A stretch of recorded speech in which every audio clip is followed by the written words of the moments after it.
I'll go out on set.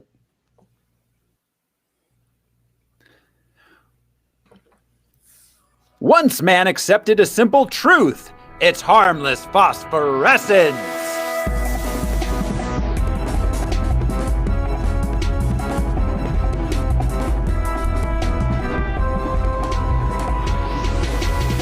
Hello, everyone. This is Thor Smiley, and I swear I'm not doing this on purpose. Who's joining me this week?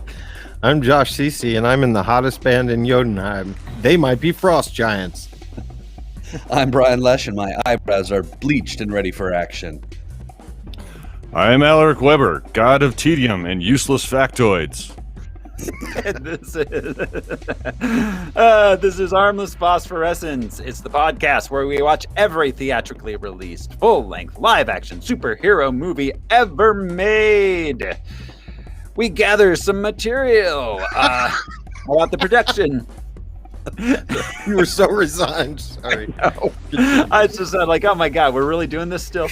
We gather some research into the production and the source material, and we tell you all about it. I've done this 90 times. How do I keep messing up the first line? This show is brought to you by our patrons. Patrons like executive producers Michael Beckwith and Atticus Burkett. Hey, thanks, guys. You guys are awesome. You want to be a patron too? Just head on over to patreon.com/harmless entertainment. We got lots of bonus material there. We've got Star Wars stuff. We got monthly movies. We got music coming at you every single week. Music episodes. Next month, our monthly movie is going to be 2008 Speed Racer. So that's going to be a wild ride. However, this week on Harmless Phosphorescence, we are watching 2011's Thor.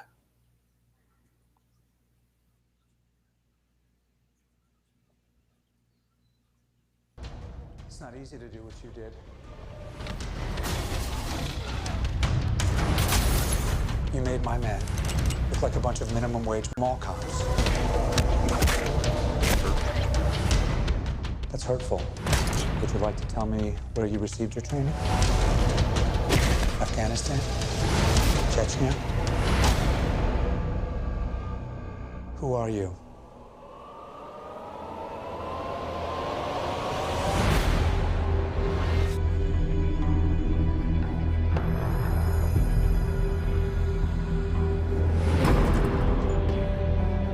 I have sacrificed much to achieve peace. For, through your arrogance and stupidity, you have opened these peaceful realms and innocent lives to the horror and devastation of war. You are a vain, greedy, cruel boy. And you are an old man and a fool! You're unworthy! Father. I now take from you your power! I cast you out!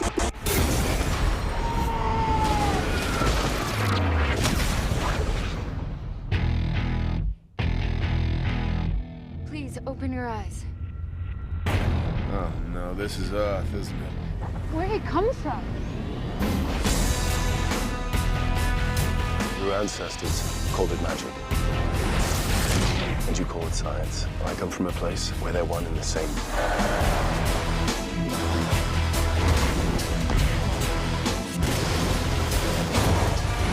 He has disobeyed his king.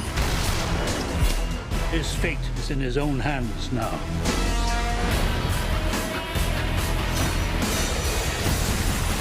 I will end this. In 3D, it cost $150 million. We had lost Josh there for a minute, but he's back. I'm back. Yeah, I don't know. It said the whole stream. Well, it doesn't matter. Minutes. It cost $150 million and took in $449 million. You hit for sure. This is to the point in our conversation, fellas, where I ask if you are all interested in playing the box office top 10 game. Ooh. This is the game where I count down the top 10 movies of the week of May 6, 2011. The boys try to guess what they are, and I describe these movies using only the Box Office Mojo descriptions. I'm not going to ask you guys to guess where Thor opened because, I mean, it clearly opened. Damn it. I hit the button. It clearly opened at number 1. Yeah. I think that's obvious to all of us. We will go ahead, and despite the technical difficulties, which I caused for no apparent reason there, we'll go ahead and play the Box Office Top 10 game. You ready, guys? Yeah, man. Yeah. All Going right. for it. Here we go. Opening up at number 10 this week. Red Riding Hood is training in the group of sisterhoods when she and the wolf are called to examine the sudden mysterious disappearance of Hansel and Gretel. Into the Woods. No, it is not. Hansel and Gretel. No. This was Hansel's that so- Anne Hathaway one, right? No. Oh, are you thinking of Enchanted? Always. Okay. Wait. Was that Amy Adams? Was that? I don't know. I can't remember. But no, this is Hoodwinked 2, Hood versus Evil. Okay. I was thinking Hoodwinked. Oh, you were. Is that Anne Hathaway? Yes. Yeah. Or is it a cartoon? Yeah. Well, I mean, it is a cartoon, I know. but those also have people that make them. Thanks. It's not all Roger Rabbit style. No. Coming in at number 9 this week, a group of teenagers get ready for their big high school dance. Any guesses? This is the first time I've ever heard of this movie. Shut Up and Dance. No. Enemy of the State. A Night of Enchantment. Under the Sea. You guys are dancing around the title here. Dirty Dancing 2, Havana Nights. It's a one-word title. Dance. Tap. So close. Prom. It's called Square. Prom. Al gets it. Al gets a point, but he's going to take it home and do some over-the-clothes stuff with it. Form. All right. Prom. So coming in at number 8, teenage surfer Bethany Hamilton overcomes the odds and her own fears of returning to the water after losing her left arm in a shark attack. Blue Crush? No, they had all their arms in that one. Def Leppard. Oh, I forgot what this movie's called. Me too, apparently. It's called Blue. I don't know. It's called Soul Surfer. Yeah. Isn't it like a little Jesus-y or something? Yeah. I think I know some people who worked on this. Yeah, in Hawaii, or like did surfing stuff for it.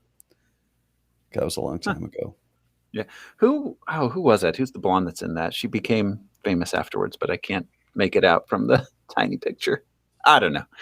All right, moving on. Coming in at number 7 this week, the crazy and comical Mabel Simmons tries to wrangle her fighting family together for a family dinner regarding the health of her niece Shirley. They just throw these names around like we're supposed to. Like they're the clumps. Well, I think to a certain demographic, they probably would get it from that. Okay. This is not the first movie in this series. Oh, is it a Medea movie? It is indeed. Medea Saves Christmas. And Halloween. Coming out on May 6th. No. It's Medea Saves Labor Day. No. Medea's Big Happy Family. Oh, okay. Yeah. And the cover is like they're all in blue squares and it's the Brady Bunch. I've seen that. Yeah. All right, coming in at number 6. Set in the 1930s, a former veterinary student takes a job in a traveling circus and falls in love with the ringmaster's wife. I want to say The Ringmaster's Wife because that would be a great movie title. The Ringmaster's Wife. She gets together with the astronaut's wife. And the time traveler's wife. Yeah. They have a group. They have a wife off. Like, did you get your husband back by the end of the movie? No, he became an alien. Yeah. Mine became a ringmaster. Mine became a circus clown. This is called Water for Elephants. Oh, I've heard of that. Yeah, I'm pretty sure there's a heartthrob in it. I don't know. Coming in at number 5 this week, when a domesticated macaw from small town Minnesota meets the fiercely independent Jewel, he takes off on an adventure with the bird of his dreams. Rio. Yes. Yeah. You also get to do over the clothes stuff with this one. With a bird. Don't kiss it on the mouth, though. No. Kiss him on the butt. He wins a giant statue of Jesus. They're making another one of those. In Rio? The movie or Jesus? In Brazil. I think they're making a second one. A second Rio? I think I saw that recently. They're making a second. Yeah. Well, no, they did make a Rio too, but also a giant statue of Jesus. Coming in, opening this week at number 4. Friendships are tested. Secrets come to the surface when terminally ill Rachel falls for Dex, her best friend Darcy's fiance. Whenever she does, they should let it slide. Says she's terminal right off the bat. Oh, is this that John Green book? What is this? It's like Mandy Moore or something. Oh yeah, that might be Mandy Moore. It's hard to tell. We've got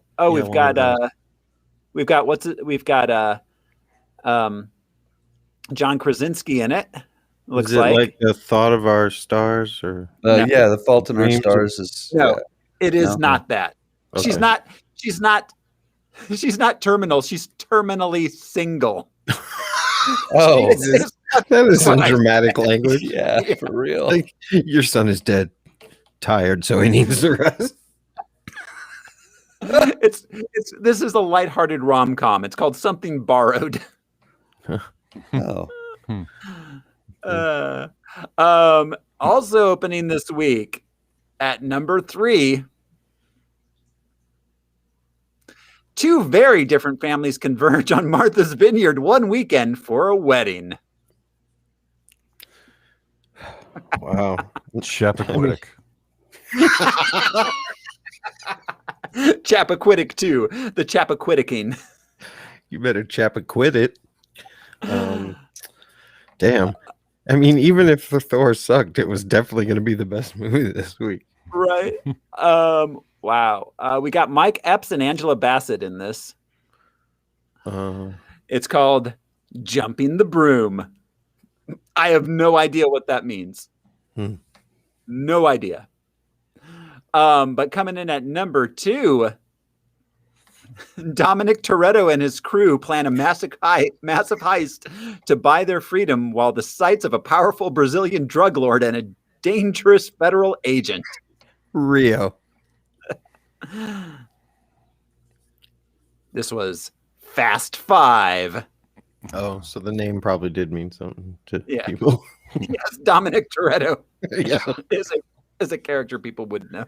I'm like, Dominic, he's up to his old tricks. And of course, number 1 this week, the powerful but arrogant god Thor is cast out of Asgard to live amongst humans in Midgard, parentheses Earth, where he soon becomes one of their finest defenders. Finest? That is the box office top 10 this week, guys. So that brings us to our character background, which there is none. No one's ever talked about Thor previous to this film. Huh. Yeah. Before that happens, did anybody not like it? Did you notice any reviews on Rotten Tomatoes? I mean, yes. Oh, okay. I have one in particular. Oh, okay. From a certain person, which we've spoken of before. All right. Yes. Branagh burgers. Yeah, no. Oh no, unfortunately it isn't our burger friend, but yeah. But no, Thor has a long and storied comic history. Al, tell us what we need to know about the god of Thunder. Thundar, I didn't look that one up. He's a different character. But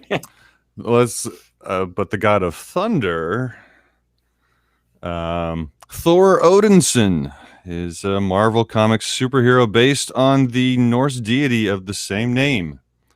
The Marvel character debuted in Journey into Mystery number 83, August of 1962, created by Jack Kirby, Stan Lee, and Larry Lieber. Jack Kirby had previously done a version of Thor that was included in DC's Tales of the Unexpected, number 16, in 1957. That's a great title. The Asgardian god of thunder possesses superhuman strength, speed, durability, and longevity. Thor's enchanted hammer, Mjolnir, grants him additional abilities of flight, weather manipulation, and interdimensional teleportation. When Thor breaks a treaty with the Frost Giants, his father Odin decides his son needed to be taught humility and incarnates Thor on Earth without memories of his godhood as a mortal, partially disabled medical student, Donald Blake. After becoming a doctor, I guess it must have been years because you're a medical student, you got to go through like residency and all that stuff. Right. Well, this is what. Wait. So Al. But okay. Yes. So this is what I gathered. So it wasn't revealed that he was the actual god of Thor until 25 issues after his introduction. Correct. And originally he was simply Donald Blake, right? Yeah. Right. Donald Blake, who happened to a doctor who happened to be vacationing in Norway. Yes. So, excuse me. After becoming a doctor, Blake vacations to Norway, witnesses the arrival of an alien scouting party, and hides from them in a cave. There he finds a walking stick, which turns out to be the hammer Mjolnir in disguise, which transforms him into the thunder god after striking it against a rock. Which the MCU did in Ragnarok when he meets Doctor Strange. It's an umbrella, but they finally kind of do that. Yeah. I would like to point out that his memory was wiped when he got sent to Earth. Yeah. Yeah. So you arrive on Earth, you are completely free of memories, and so the first thing you do is go to enroll in medical school. Right. So I am the god of financial aid. Yeah. Well. Thor goes on to he defeats the aliens clearly, and goes on to share a double life with Blake, treating the ill in his private medical practice and defending humanity from evil. He's doing face-offs. Yeah.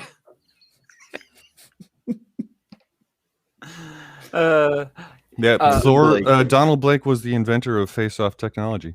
Yep. Look it up. It's actually Asgardian tech. Totally. That's how Loki does all those tricks. Yep. He takes his face off. And yes, it was revealed later that he was Thor all along. It was the Donald Blakes we made along the way. I almost yes. And Thor was a founding member of the Avengers, appearing in Avengers #1, September 1963, along with Hulk, Ant-Man, Wasp, and Iron Man. Ooh. But that's back when Wasp was just a guy in Dockers and a white polo shirt. Well, and the Avengers, I mean, they're like C-listers, right? They're not going to be important at any point. At any point. Nah, right. I don't think we'll ever talk about them again. Yeah. Right now, we're going to talk about Jane Foster, who first appeared in Journey into Mystery number 84, September 1962, the issue after Thor's debut. Introduced as a love interest, she worked for many years as a nurse for Dr. Donald Blake before eventually becoming a doctor herself. Foster is later revealed to be worthy to wield Mjolnir at a time when Thor Odinson was not and was stripped of his powers. She adopted the mantle of Thor and she joined the Avengers. I think that's what's going to happen in Love and Thunder, right? That's yeah. They've all but announced that she's Lady Thor. Yeah. Yeah. This was all, from what I understand, this what I'm about to say was pretty recent, probably after the movie came out. So she had pretty terminal cancer, and it got progressively worse with the changes into Thor. So she ended up dying of cancer, but was resurrected by Odin and Thor, having gained the respect of Thor's father. It is revealed at this time that Odinson has again become worthy of being Thor, and he again takes up the mantle. Foster would later become wielding Undrajarn, the all-weapon, which can change shape to be whatever she needs, including a sword, extendable mace, and even wings. Well, that's convenient. Is it ever just like a gun? a toothpick? Slingshot. A toothpick that you pull out. Loki. He is the arch enemy of Thor and also Thor's adoptive brother. The Marvel character debuted in Journey into Mystery number 85, October of 62, the third issue to feature Thor. A note, Journey of Mystery would continue featuring Thor for a while and then eventually just be renamed Thor. Oh, okay, that's interesting. Many years ago, this is the story of Loki. Many years ago, Bor, ruler of Asgard, was battling frost giants and was caught unaware by a sorcerer who turned him into snow.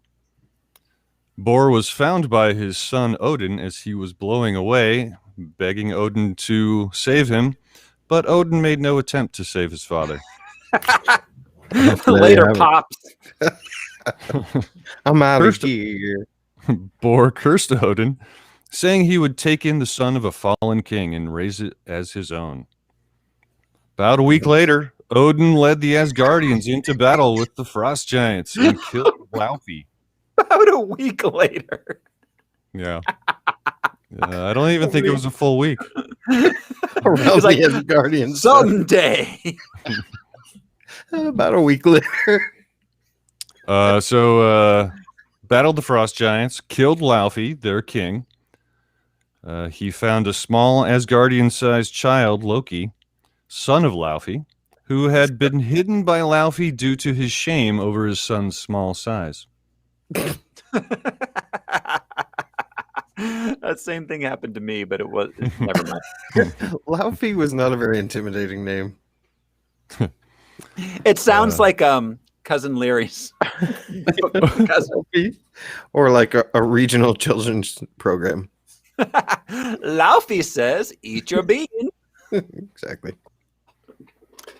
Odin took the child out of pity and because he was the child of a worthy adversary slain in honorable combats. Resentful of the way his brother Thor was treated as a superior, Loki honed his skills in sorcery and earned himself the nickname of God of Mischief. His mischief would grow into malice, and over centuries he would make several attempts to seize rulership of Asgard and destroy his brother Thor. His bro hammer. Interestingly, of Loki's tricks, using an illusion of the Hulk to draw Thor into battle that resulted in the formation of the Avengers. Loki has demonstrated some gender fluidity, sometimes manifesting as a woman. That actually tracks. Yeah. As a master of manipulation and deceit, Loki's Asgardian powers include astral projection, energy blasts, flight, illusion casting, interdimensional teleportation, shapeshifting, telepathy, and juggling. And 10% off at Baskin Robbins. Every single time a discussion of Loki's tricks comes up, I always think they're illusions, Michael. I made up the one about juggling, but probably right. Yeah, I mean, probably. It went right by me, so sure. Yeah, he's a trickster. A quick rundown of other characters who came from the comics and appeared in this movie, because there were a lot. We already mentioned Odin and Laufey. We've got... See, that's what I meant, the Odin and Laufey show. They freeze and burn and freeze and burn. We've got the Warriors 3, who first appeared in 1965. Volstagg, Fandral, and Hogan. Didn't the Warriors 3 release an album at some point in the 80s along with Mixmaster Mike? They did. Yeah, and the Lady Sith, right? They did that. The Lion Sleeps Tonight. That was them. The Warriors 3. Yeah. Love the Miracles. Sif, she first showed up in 1964. She was a another love interest of Thor. I guess competing with Jane Foster. So she was based on the mythological wife of Thor, a golden-haired goddess associated with the earth. Oh. We've got Frigga, wife of Odin, mother of Thor. And Heimdall. He first appeared in 1962. Yeah. I think it was the second or third issue that had Thor in it. And he is the Asgardian sentry of the Bifrost Bridge. Yeah, he's awesome. Yeah. Yeah, as Idris Elba, he is aware of his effect on women. But awesome character. Yeah. Oh, I'll guard this bridge. I'm Idris Elba. He just took it upon himself. Yeah, it's not even Heimdall. Idris Elba just and Springer Bell just taking over. Filming. All right. Thank you, Al. Denana. Yep. Destroyer was actually from the comic books as well. Yeah. Cool. Yeah. But that's less of a character, more of a like he was in this. Yeah. I think at one point Thor wore that as armor too. Yeah. Because it was described as an enchanted suit of armor in the comics, even though it's more of like kind of like a weird robot-y thing here. Yeah. But all right. Well, thanks, Al. That brings us to the production of the film itself. So this goes way back. They actually we kind of skipped over. There were all those Marvel TV movies in the 70s, and Thor did appear in those. And the 80s, yeah. I think that he's on trial, and Matt Murdock, we've talked about it. Matt Murdock is his lawyer. Well, that was Hulk, wasn't it? It was a Hulk movie that Thor was in, yeah. Okay. But he was dressed like a wrestler whose theme was like Viking. That's his theme. He's like, and I'm also the actual literal god of thunder, but yeah, that's on his headshot. Yeah. So as far as a big budget feature length film, this was first approached by Sam Raimi right after Darkman. It was he met with Stan Lee. They pitched together to 20th Century Fox. That kind of was just in production limbo with Raimi attached to it through most of the 90s. Around 97 or so, they decided to move it and make it a television movie. They got in talks with UPN, so I imagine 1999 Thor on UPN would have been amazing. Wow. Yeah. Tyler Mane was going to play Thor at that point. That's let's see, he was Sabretooth and the first, he's been Mike Myers in the Halloween remakes. That dude. In May 2000, Artisan Entertainment came on board, and it was still just kind of going around 2004. It was just going around. Yeah, no, I mean it's going around to studios. Yeah, it's the HPV of comic book movies. Yeah, no one really could get a handle on like how it should be made. Basically, what was happening. Right. Like it was like too weird, too esoteric, too space based. Esoteric is a good, yeah. Yeah.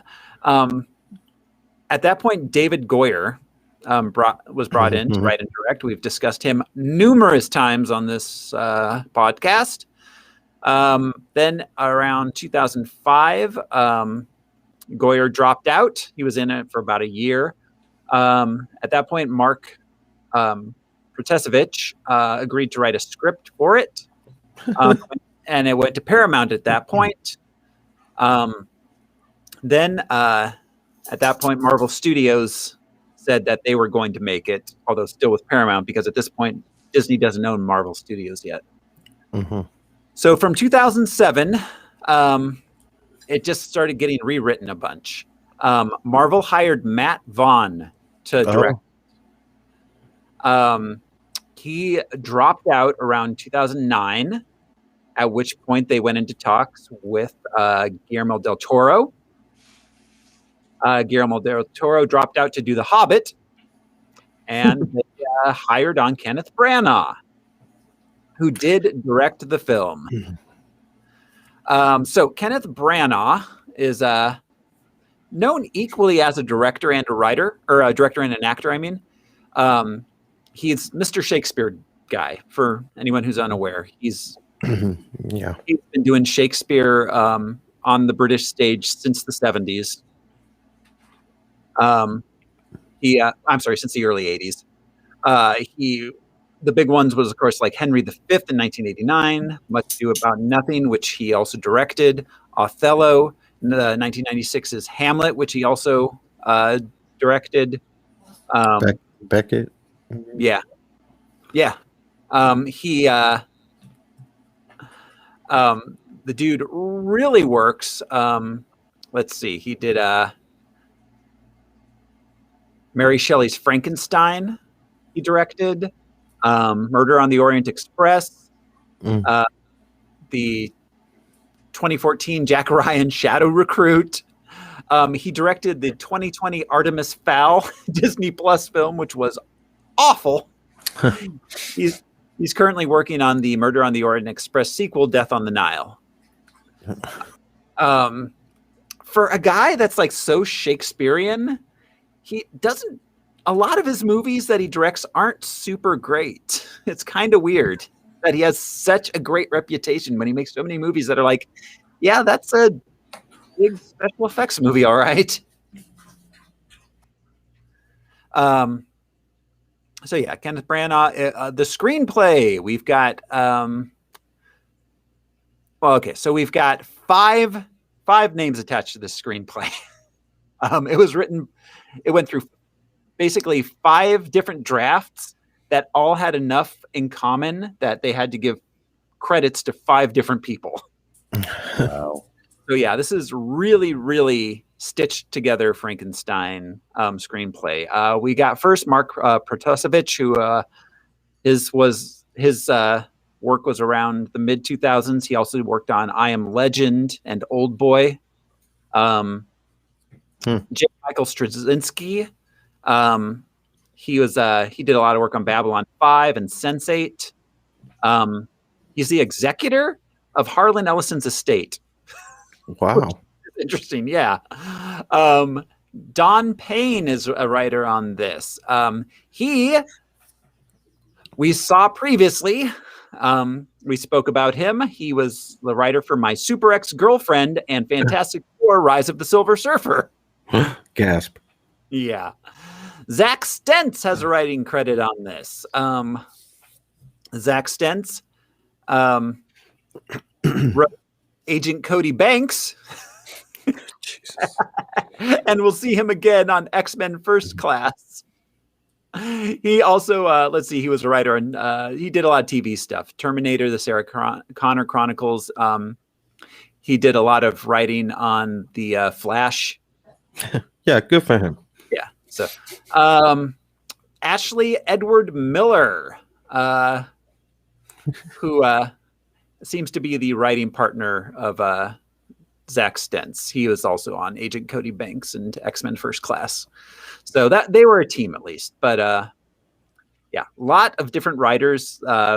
So this was really put together by committee. I have a feeling Marvel Studios kind of took all of this and just put the stew together, because this really is the first like film that feels like Marvel-y in the modern sense, I think.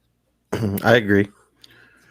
But they stayed true, you know, despite by committee. Yeah. Everything in it is sort of what Al had already broken down. Oh yeah, I mean they hit the comics background. As a movie itself, it feels a little by committee at times, while still being incredibly fun and and lively.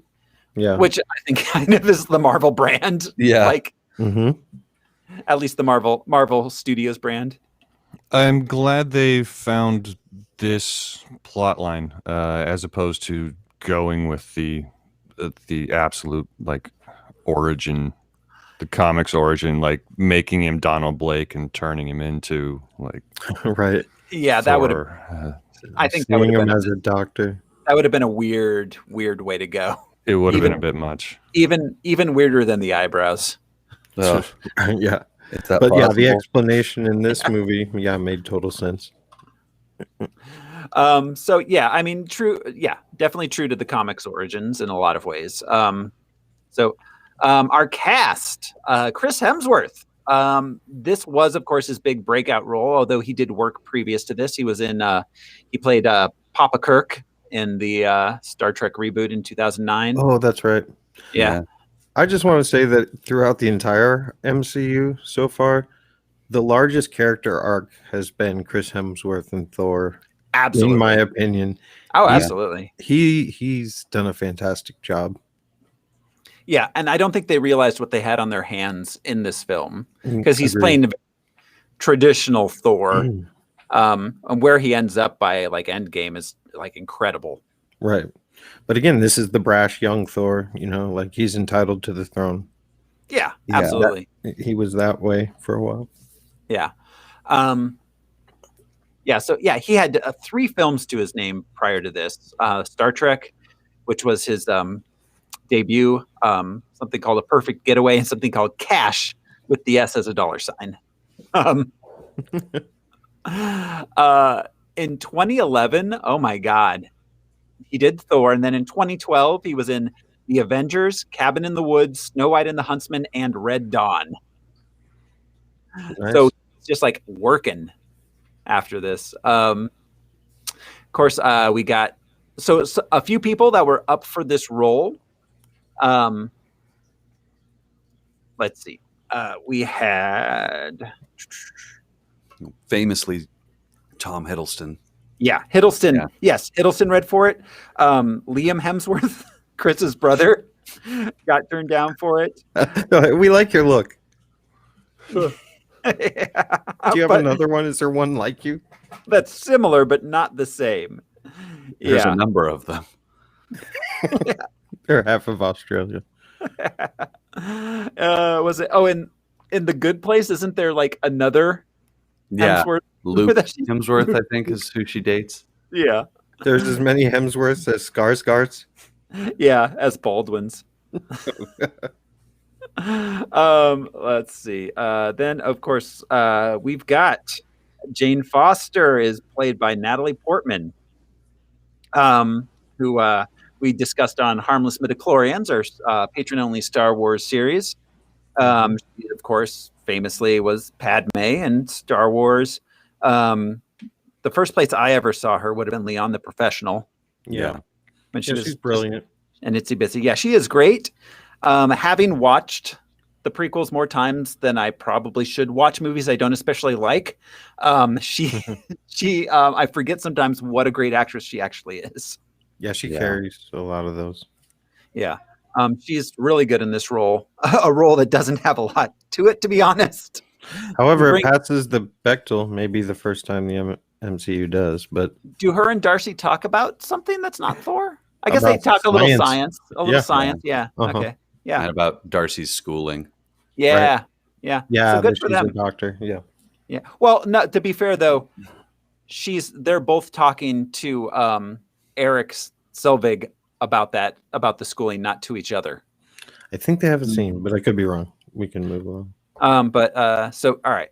Tom Hiddleston, of course, as Loki. He did, like Brian said, audition for Thor, which would have been interesting and weird. Yeah. I just imagine Tom Hiddleston at this point in his career being, 300 pounds and jacked. Oh my God. Yeah. Well, yeah. Apparently they told Chris Hemsworth, just get as jacked as you possibly can. And they fitted him for his costume, and he came back 3 weeks later and the costume no longer fit because he just kept pumping. He is a freak of nature. He's like Arnold level of like, how do you keep getting bigger? And like people in Hollywood I've like read interviews where they say that they're like, I don't understand how he can continue to get this big. It's thunder. Yeah, dude, like all he does is work out, I imagine. Like it's insane. So yeah, all right. Tom Hiddleston started in the early 2000s doing like BBC stuff, like Nicholas Nickleby. He was in. He played Randolph Churchill in the BBC drama The Gathering Storm. That's Winston Churchill's son. Yes. It's a charming little island. Yeah. Othello. He was in the 2008 Othello with Ewan McGregor. Ivanov, which was a BBC one with Kenneth Branagh. Chekhov's Ivanov in 2008. So I imagine that helped him get this role, which lucky for all of us. Yeah. This was also his big breakout. Then of course we've got Stellan Skarsgard as Eric Selvig. Stellan Skarsgard. Oh man, that dude's worked for a long time. He was in Hunt for Red October, Good Will Hunting. He played Bootstrap Bill in the Pirates of the Caribbean movies. Ooh, he was in Mamma Mia.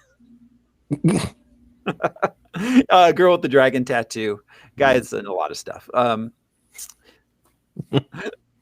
Feore is Laufey.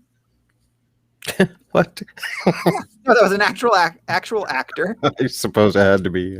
Yeah, it was yeah. Wait, wasn't he the face-off doctor? Yeah. Yeah. He was, and he was the face-off doctor, and we'll see him again in The Amazing Spider-Man 2, in which he'll play Donald Mencken. Let's see, Ray Stevenson is Volstagg, one of the Warriors 3. Idris Elba is Heimdall. God, wait, have we talked about it? Has he been in one before? Is this our first Idris Elba? I swear he's been in something before. No, I don't think so. Really? Wow. Oh, well, have we done a monthly with him? Maybe. I don't know. I'm not seeing anything. Wow. Okay. Yeah. I can't believe we haven't talked about Idris Elba before, but here we go. He got his start in BBC, a lot of BBC TV stuff, like all of those Brits do. Luther.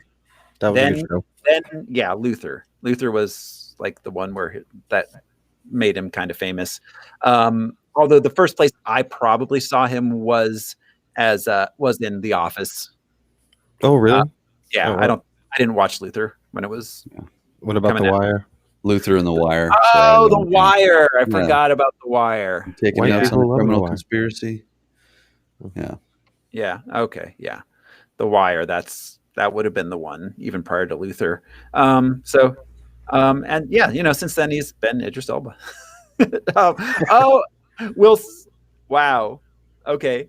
we'll see him next. The next place we'll see him is in Ghost Rider: Spirit of Vengeance, which I was not expecting to see on the list for Idris Elba. Yeah, wow. In addition to a number of Avengers and Thor films coming up. So let's see. We've got Renee Russo as Frigga. Renee Russo, let's see. She was in Lethal Weapon 3, In the Line of Fire, Outbreak at 40, Get Shorty. Yeah. The Thomas Crown Affair. She was great in that. Yeah.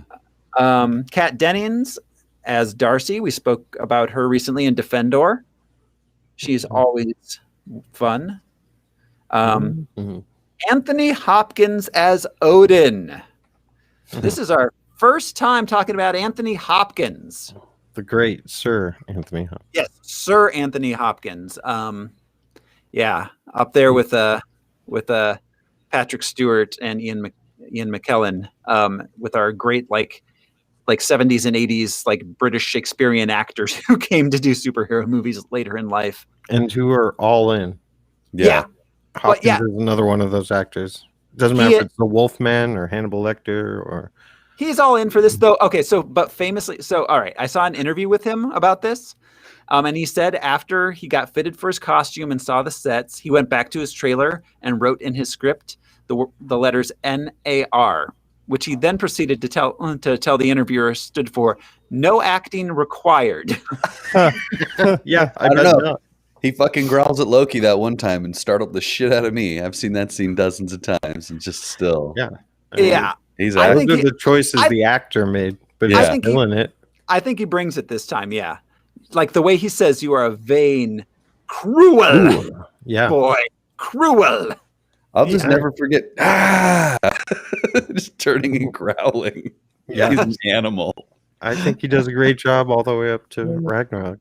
I think he does. He just won an Oscar for Best Actor this year. Not in what? I don't know. He plays a dementia patient. I can't remember what it's called. Ironically, okay. Yeah. He became. He's making him the oldest person to ever win a Oscar for acting. Wow. Oh, that's right. He won, and Chadwick Boseman did not. Yeah. I do remember that. Yeah, the Oscars this year were a fucking disaster. Yeah. But they have been for years, but this time it's very obvious. But of course, he did also win an Oscar for Silence of the Lambs.